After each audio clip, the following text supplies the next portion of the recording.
வணக்கம். சமூகத்தின் இன்றைய மதிய நேர பிரதான செய்திகளுக்காக உங்களோடு இணைந்து கொள்ளும் நான் சங்கவீனா ராஜா. விரிவான செய்திகளுக்கு செல்ல முன்னதாக முதலில் தலைப்புச் செய்திகள். குருநாகல் எரிபொருள் நிலையத்தில் திடீர் தீ விபத்து, நால்வர் பலி. அமெரிக்காவின் வரி விதிப்பால் இலங்கை ரூபாவின் பெறுமதி வீழ்ச்சியடையும் நிலை. 151 தேர்தல் சுவரொட்டிகளுடன் சிக்கிய முஸ்லிம் காங்கிரஸ் கட்சியின் ஆதரவாளர்கள். தேர்தல்கள் ஆணைக்குழு சட்டத்திற்கு அமைய செயல்பட்டிருந்தால் உள்ளூராட்சி மன்ற தேர்தலை நிறைவு செய்திருக்க முடியும், ஜனாதிபதி கருத்து.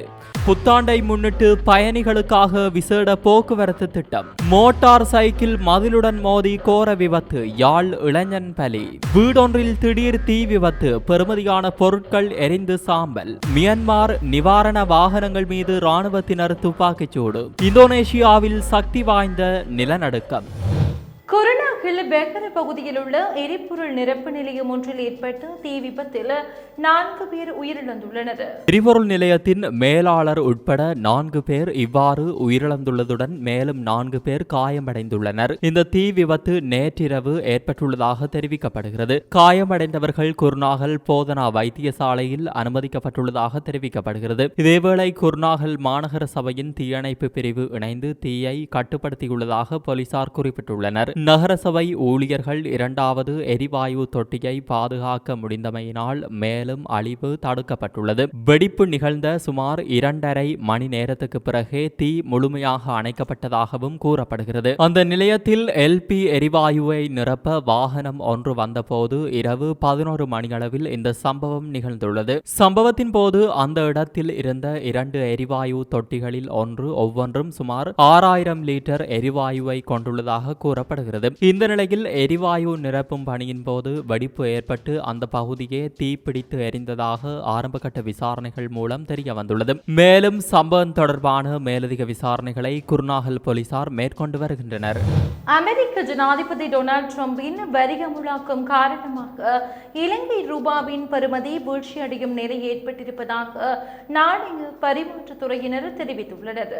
இலங்கைக்கு டொனால்ட் ட்ரம்ப் 44% பரஸ்பர தீர்வையை கடந்த வாரம் அறிவித்திருந்தார். இந்த நிலையில் அமெரிக்காவுடன் இந்த விடயத்தில் இலங்கை சரியான பேச்சுவார்த்தைகளை நடத்தாவிட்டால் இலங்கை ரூபாவுக்கு மிகப்பெரிய அழுத்தம் ஏற்பட்டு அதன் பெறுமதி மிகப்பெரிய அளவில் குறையக்கூடும் என்று எச்சரிக்கப்பட்டுள்ளது. இந்தியா, சீனா போன்று அல்லாது இலங்கையின் வர்த்தக இடைவெளி அதிக விரிசலுடன் இருப்பதன் காரணமாக நாட்டிற்கு டொலரின் உள்வருகை கணிசமாக குறைவடையும் சாத்தியம் இருப்பதாகவும் தெரிவிக்கப்பட்டுள்ளது. இதேவேளை அமெரிக்கா விதித்துள்ள புதிய பரஸ்பர தீர்வையை குறைத்துக் கொள்வதற்கான யோசனை திட்டம் ஒன்று இலங்கை அரசாங்கத்தின் சார்பில் நாளைய தினம் முன்வைக்கப்படும் என்று தெரிவிக்கப்பட்டுள்ளது. பொருளாதார அபிவிருத்தி பிரதி அமைச்சர் அனில் ஜெயந்த இதனை தெரிவித்துள்ளார். இதற்காக நியமிக்கப்பட்டுள்ள நிபுணர்கள் குழு அமெரிக்காவின் வர்த்தக பிரதிநிதிகளை இணைய வழியில் சந்தித்து கலந்துரையாடியிருப்பதாக தெரிவிக்கப்படுகிறது.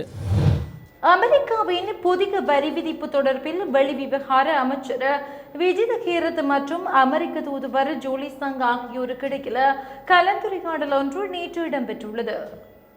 கலந்துரையாடல் குறித்து அமெரிக்க தூதுவர் ஜூலி சங் தனது எக்ஸ் தளத்தில் குறிப்பிட்டுள்ளதாவது: அமெரிக்காவுடன் இலங்கையின் வர்த்தக உறவை சமநிலைப்படுத்துவது தொடர்பாக வெளி விவகார அமைச்சர் விஜித ஹேரத்துடன் பயனுள்ள கலந்துரையாடல் நடைபெற்றுள்ளது. அமெரிக்க ஏற்றுமதிகளுக்கு ஈடான அணுகுமுறை வழங்கும் முக்கியத்துவத்தை நான் இதன்போது வலியுறுத்தினேன். நியாயமான சமநிலைப்படுத்தப்பட்ட வர்த்தக உறவு பொருளாதார வளர்ச்சியை ஆதரிப்பதுடன் வேலை வாய்ப்புகளை உருவாக்குகிறது, மேலும் இரு நாடுகளில் தொழில்துறையை வலுப்படுத்துகிறது என குறிப்பிட்டுள்ளார். மட்டக்களப்பு ஏறாவூர் பிரதேசத்தில் வீதிகளில் தேர்தல் பிரச்சார சுவரொட்டிகளை ஒட்டிக்கொண்டிருந்த ஸ்ரீலங்கா முஸ்லிம் காங்கிரஸ் கட்சியின் ஆதரவாளர்கள் 3 இன்று செவ்வாய்க்கிழமை அதிகாலை கைது செய்யப்பட்டுள்ளனர். அத்தோடு 51 சுவரொட்டிகளை மீட்டுள்ளதாக ஏறாவூர் போலீசார் தெரிவித்தனர். குறித்த பிரதேசத்தில் வீதிகளில் சுவரொட்டிகளை ஒட்டுவதாக போலீசாருக்கு கிடைத்த தகவல் ஒன்றினை அடுத்து இன்று அதிகாலையில் போலீசார் குறித்த பகுதியில் சுவரொட்டிகளை ஒட்டி கொண்டிருந்த 3 பேரை சுற்றி வளைத்து கைது செய்ததுடன் அவர்களிடமிருந்து 151 சுவரொட்டிகளையும் மீட்டுள்ளனர். கைது செய்யப்பட்டவர்களை நீதிமன்றத்தில் ஆஜர்படுத்த நடவடிக்கை எடுத்துள்ளதாக போலீசார் தெரிவித்தனர். ஆணைக்குழு உரிய முறையில் செயற்பட்டிருந்தால் முன்னதாகவே உள்ளூராட்சி மன்ற தேர்தலை நடத்தி நிறைவு செய்திருக்க முடியும் என ஜனாதிபதி அனுரகுமார திசாநாயக்க தெரிவித்துள்ளார். காலியில் நேற்று இடம்பெற்ற மக்கள் சந்திப்பில் கருத்துரைத்த போதே அவர் இவ்வாறு தெரிவித்துள்ளார். சித்திரை புத்தாண்டுக்கு முன்பே தேர்தலை நடத்துவதற்கு எதிர்பார்த்திருந்தோம். பாதீட்டு திட்டம் மீதான விவாதம் இடம்பெறுவதனால் தேர்தலை பிற்போடுமாறு எதிர்க்கட்சியினர் கோரியிருந்தனர். இதன்படி மார்ச் மாதம் 21ஆம் திகதி தேர்தல்கள் ஆணைக்குழு உள்ளூராட்சி மன்ற தேர்தல் திகதியை அறிவித்தது. அதற்கமைய தேர்தல் மே மாதம் நடத்தப்பட உள்ளது. எனவே ஏற்கனவே நிறைவேற்றப்பட்ட சட்டத்திற்கு அமைய உரிய முறையில் தேர்தல்கள் ஆணைக்குழு திகதியை தீர்மானித்திருந்தால் இந்த சந்தர்ப்பத்தில் தேர்தல் நடைபெற்று முடிந்திருக்க வேண்டும். தொடர்ந்தும் தேர்தலை நடத்தி கொண்டிருப்பதற்கு நேரத்தை செலவிட முடியாது. எனவே ஒதுக்கீடு செய்யப்பட்டுள்ள நிதிக்கு அமைய இந்த ஆண்டு டிசம்பர் மாதத்திற்குள் பாரிய வேலை திட்டங்களை செய்து முடிக்க வேண்டிய பொறுப்பு உள்ளது. எனினும் தேர்தல்கள் ஆணைக்குழுவின் வெவ்வேறு நிபந்தனைகள் காரணமாக எம்மால் பணியாற்ற முடியாமல் உள்ளது. 8 லட்சம் குடும்பங்களுக்கு மானிய விலையில் நிவாரண பொதிகளை வழங்குவதற்கு அரசாங்கம் நடவடிக்கை எடுத்திருந்தது. எனினும் தேர்தல்கள் ஆணைக்குழு அதனையும் தடுத்துள்ளதாக ஜனாதிபதி தெரிவித்துள்ளார். தமிழ் சிங்கள புத்தாண்டை முன்னிட்டு தூர பயணங்களை மேற்கொள்வோரின் நலன் கருதி ரயில் திணைக்களம் மற்றும் தேசிய போக்குவரத்து ஆணைக்குழு என்பன இணைந்து ஒருங்கிணைந்த போக்குவரத்து திட்டத்தினை முன்னெடுக்க உள்ளன. போக்குவரத்து மற்றும் நெடுஞ்சாலைகள் அமைச்சின் அறிவுறுத்தலின்படி இந்த ஒருங்கிணைந்த போக்குவரத்து திட்டம் நாளை முதல் 21ஆம் தேதி வரை ஒருங்கிணைந்த போக்குவரத்து சேவையை முன்னெடுக்க உள்ளதாக தேசிய போக்குவரத்து ஆணைக்குழு தெரிவித்துள்ளது. அதன்படி புத்தாண்டு காலத்தில் கண்டி, புத்தளம், தம்புள்ளை மற்றும் காலி உள்ளிட்ட 5 முக்கிய வழிகளை மையமாக கொண்டு நீண்ட தூர பேருந்து சேவைகள் முன்னெடுக்கப்பட உள்ளன. அத்துடன் வழமையான ரயில் சேவைகளுக்கு மேலதிகமாக கோட்டை ரயில் நிலையத்திலிருந்து பதுளை, கண்டி மற்றும் காலி ஆகிய இடங்களுக்கு விசேட ரயில் சேவைகள் முன்னெடுக்கப்பட உள்ளன. குறித்த காலப்பகுதியில் கொழும்பு மற்றும் அதனை அண்மித்த நகரங்களிலிருந்து சுமார் 8 லட்சம் பயணிகள் தங்கள் சொந்த ஊர்களுக்கு பயணிப்பார்கள் என எதிர்பார்க்கப்படுவதாக தேசிய போக்குவரத்து ஆணைக்குழு தெரிவித்துள்ளது. மாத்தறை வெளிக்கம பொருளாக்கம பகுதியில் திருமணமான பெண்ணொருவர் கடத்தப்பட்ட சம்பவம் தொடர்பில் பெண்ணின் தந்தை கைது செய்யப்பட்டு விளக்கமறியலில் வைக்கப்பட்டுள்ளார். இந்த சம்பவம் கடந்த மார்ச் மாதம் 25ஆம் தேதி இடம்பெற்றுள்ளது. காணாமல் போன பெண் நேற்றைய தினம் கண்டுபிடிக்கப்பட்டுள்ளார். சந்தேக நபரான தந்தை கைது செய்யப்பட்டு எதிர்வரும் 10ஆம் தேதி வரை விளக்கமறியலில் வைக்கப்பட்டுள்ளதாக போலீஸ் ஊடக பிரிவு தெரிவித்துள்ளது. இந்த கடத்தல் சம்பவம் தொடர்பில் அதே குடும்பத்தை சேர்ந்த வேறு 2 உறவினர்களும் கைது செய்யப்பட்டு பிணையில் விடுவிக்கப்பட்டுள்ளனர். இவர்களை மாத்தறை நீதிமன்றத்தில் முன்னிலைப்படுத்திய போது அவர்களை பிணையில் விடுவிக்குமாறு நீதவான் உத்தரவிட்டுள்ளார். மேலும் தந்தை மகளை கடத்தியதற்கான காரணம் தொடர்பான மேலதிக விசாரணைகளை வெலிகம போலீசார் மேற்கொண்டு வருகின்றமை குறிப்பிடத்தக்கது. யாழ் வடமராட்சி நித்தியப்பட்டி பகுதியில் பருத்தத்துறை மதுவரி திணைக்கள அதிகாரிகள் மூர்க்கத்தனமாக தாக்கியதாக சீவல் தொழிலாளி ஒருவர் போலீஸ் நிலையத்தில் முறைப்பாடு அளித்துள்ளார். சம்பவம் தொடர்பாக ஊடகங்களுக்கு நேற்று குறித்த நபர் கருத்து தெரிவிக்கையில் பார்த்து 6 ஜீவி போட்டு 7 ஜீவி கொண்டு போய் நிற்கும் பொழுதுதான் போலீஸ் யூனிஃபார்மோடையும் சிவில் சும்மா எங்களை ஜீன்ஸ் ஷர்ட் போடுற மாதிரி 2 பேர் மோட்டர் சைக்கிள் இருந்தவர்களை தூக்கினாங்க. அப்போ நான் போய் கூப்பிட்டு கொண்டு போனேன். போனப்படுத்த தாங்கள் கூப்பிட்டதாக என்ன ஊக்கி நேரம் பிந்திக்கிட்டேன். நான் நேரம் இருக்குது இப்போ 5:40 ஆச்சு. 5:50 மட்டும் வச்சு காய்ச்சினோம். உறவும் காய்ச்சினோம். குற்றம் நேரம் போட்டு தண்டு சொல்லிச்சினோம். நான் மூமெண்ட் சொன்னேன். சரி எழுதும் கொண்டு சைன் பண்ணி விட்டேன். சரி இங்கே போகலாமன்ற ரோட்டுக்கு கூட்டிக் கொண்டு போச்சினோம். வானத்தில் இருந்த பேரில் கக்கி தந்தினம் கிளக்கி கொண்டு போச்சு. தங்கடையாக அங்கே நிற்குதுங்க. அங்கே இங்கேருந்து அங்கே போகிற அளவில் 6:30 ஆச்சு. போன உடனே மோட்டர் சைக்கிள் அங்கே முன்னம் 2 கைகளையும் பிடிச்சினோம். லைட்டை போட்டினோம். அடிச்சினோம். கன்னத்தில் எல்லாம் குடிதான் முழு குடிக்கணும். நான் ஏன் அடிக்கிறீங்கன்னு கேட்டது தான் வாயை பொத்தி அடிக்கணும். முன்னுக்கு 2 பேரும் மாறி மாறி அடிச்சினோம். சண்டை எதிர்பக்கம் எல்லாம் 8 பேர் இடத்த 6 பேரை இடிக்கணும். பின்னால் மாறி மாறி பாஸ்கரன் என்பவர் சொல்லித்தான் எனக்கு அடித்தது. திரும்பவும் அவர் அந்த குப்பையில் இருந்த தடியை முறித்து கொடுத்தார். காலில் கையில் இது எந்த ஜீவும் நார் அந்த இதால்தான் களத்தில் கொலை போட்டு அடித்தவர். அப்போ நான் திரும்பிடாது களத்தில் கொலை போட்டு இப்படி முறுக்கினால் அங்கே இங்கே போகாது. முடத்தில் நிற்கும். வரையா பாருங்க. பாஸ்கரன் சொல்லித்தான் திரும்பவும் சொன்னார் அடி அடிக்கணும். உறவு பொட்டியிலிருந்து பின்னால் சைக்கிள் பொட்டியிலிருந்த சாவி எடுத்து பின்னால் அடித்தவர். இந்த சாவி இதுதான் சாவி. மற்ற அந்த வளர்த்தடி அது கையில் போட்டு நெரிச்சவர்.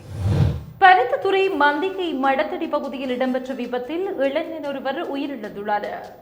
நெல்லியடி நகர பகுதியில் தனியார் நிறுவனத்தில் பணிபுரிந்து வந்த அல்வாய் கிழக்கு பகுதியை சேர்ந்த 25 வயதுடைய பிரபாகரன் பிரணவன் என்ற இளைஞரே இவ்வாறு உயிரிழந்துள்ளார். கடந்த சனிக்கிழமை இரவு மோட்டார் சைக்கிள் மதிலுடன் மோதி விபத்துக்குள்ளானதில் இளைஞன் படுகாயமடைந்து பருத்தித்துறை ஆதார வைத்தியசாலையில் அனுமதிக்கப்பட்டார். அவர் தொடர்ந்து மேலதிக சிகிச்சைக்காக யாழ் போதனா வைத்தியசாலையில் அனுமதிக்கப்பட்ட நிலையில் நேற்று காலை சிகிச்சை பலனின்றி உயிரிழந்துள்ளார். உயிரிழந்தவரின் சடலம் உடற்கூற்று பரிசோதனைக்காக யாழ்ப்பாணம் போதனா வைத்தியசாலையில் வைக்கப்பட்டுள்ளது. மேலதிக விசாரணைகளை போலீசார் மேற்கொண்டு வருகின்றனர். தாய்லாந்திலிருந்து இலங்கை நோக்கி வந்த விமானத்தில் முதியவர் ஒருவரின் பையிலிருந்து பணத்தை திருடிய 2 சீன பிரஜைகள் கட்டுநாயக்க விமான நிலைய போலீசாரால் நேற்று காலை கைது செய்யப்பட்டுள்ளனர்.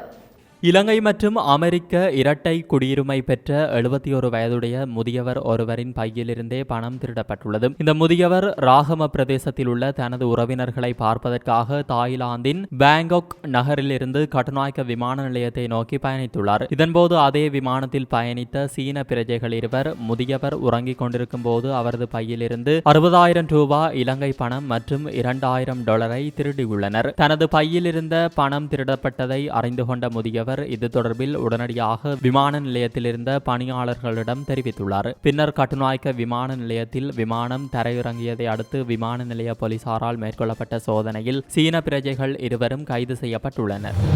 அம்பாறை மாவட்டம் கல்முனை மாநகர சபை எல்லைக்குட்பட்ட கல்முனைக்குடி 12 பகுதியில் பழைய தபால் நிலைய வீதியில் உள்ள வீடு ஒன்றில் நேற்று மாலை தீ விபத்து ஏற்பட்டது. இவ்வாறு திடீரென ஏற்பட்ட தீ காரணமாக வீட்டில் இருந்தவர்கள் அலறி அடித்து அபாய உதவி கோரினர். வீட்டின் அருகில் நின்ற இளைஞர்கள் உடனடியாக தீயை கட்டுப்பாட்டிற்குள் கொண்டு வந்தனர். சம்பவத்தில் வீட்டின் பெறுமதியான பொருட்கள் எரிந்து சாம்பலானதாக தெரிய வருகிறது. இதேவேளை மாநகர சபையின் தீயணைப்பு பிரிவினருக்கு அழைப்பினை ஏற்படுத்திய போதிலும் உரிய இடத்திற்கு வருகை தரவில்லை என மக்கள் விசனம் தெரிவித்துள்ளனர். மேலும் அங்கு வருகை தந்த இலங்கை மின்சார சபையினர் மின் ஒழுக்கு ஏற்பட்ட பகுதியை சீர் செய்தமை குறிப்பிடத்தக்கது. நில அதிர்வினால் பாதிக்கப்பட்ட மக்களுக்கு நிவாரணம் எடுத்துச் செல்லும் வாகனங்கள் மீது அந்த நாட்டு ராணுவ குழு துப்பாக்கிச்சூடு நடத்தியுள்ளது. பாதிக்கப்பட்ட மக்களுக்கு நிவாரணங்களை வழங்குவதற்காக அவ்வாறான தாக்குதல்களை நிறுத்துவதற்கு ராணுவ குழுவுக்கும் கிளர்ச்சி குழுவுக்கும் இடையே இணக்கப்பாடு எட்டப்பட்டது. எவ்வாறாயினும் அங்கு 14 தாக்குதல்கள் நடத்தப்பட்டதாக ஐக்கிய நாடுகள் மனித உரிமைகள் அலுவலகம் தெரிவித்துள்ளது. தங்களின் மீது காரணமின்றி தாக்குதல் நடத்தப்பட்ட நிலையில் அதற்கு பதிலளிக்கும் வகையிலேயே தாக்குதல் நடத்தியதாக மியான்மர் ராணுவ பேச்சாளர் தெரிவித்துள்ளார். மியான்மரில் ஏற்பட்ட நில அதிர்வினால் 3564 பேர் உயிரிழந்துள்ளதுடன் 5000க்கும் அதிகமானவர்கள் காயமடைந்துள்ளனர். இந்தோனேசியாவின் வடக்கு சுமத்ராவில் 2 மணி நேர இடைவெளியில் 2 முறை சக்தி வாய்ந்த நிலநடுக்கம் பதிவாகியுள்ளதாக சர்வதேச ஊடகங்கள் செய்தி வெளியிட்டுள்ளன. அந்த வகையில் வடக்கு சுமத்ராவில் பூமிக்கு அடியில் 65 கிலோமீட்டர் ஆழத்தில் நேற்றிரவு 7 மணியளவில் 5.8 ரிக்டர் அளவில் நிலநடுக்கம் ஏற்பட்டுள்ளதாக தெரிவிக்கப்படுகிறது. அதன் பின்னர் இரவு 9 மணியளவில் 4.3 ரிக்டர் அளவில் சக்தி வாய்ந்த நிலநடுக்கம் பதிவாகியுள்ளது. ரிக்டர் அளவில் 5.8 என்ற அளவு மிதமான சக்தி வாய்ந்த நிலநடுக்கமாக கருதப்பட்டாலும் அடர்ந்த மக்கள் தொகை பகுதிகளில் இது சிறிய சேதங்களை ஏற்படுத்தியிருக்கலாம் எனவும் தெரிவிக்கப்படுகிறது. மேலும் சுனாமி எச்சரிக்கை விடுக்கப்படவில்லை எனவும் தெரிய வருகிறது. குறிப்பிடத்தக்கது. இத்துடன் சமூகத்தின் இன்றைய மதிய நேர பிரதான செய்திகள் நிறைவு பெறுகிறது. தொடர்ந்தும் சமூகத்தோடு இணைந்திருங்கள். நன்றி. இது போன்ற செய்திகளை தெரிந்து கொள்ள சமூகம் நியூஸ் சேனலை சப்ஸ்கிரைப் செய்து அருகில் உள்ள பெல் பட்டனை கிளிக் செய்யுங்கள். மேலும் இது போன்ற செய்திகளை உடனுக்குடன் தெரிந்து கொள்ள சமூகமீடியா.com என்ற இணையதளத்தின் வாயிலாகவும் எங்களுடன் இணைந்திருங்கள்.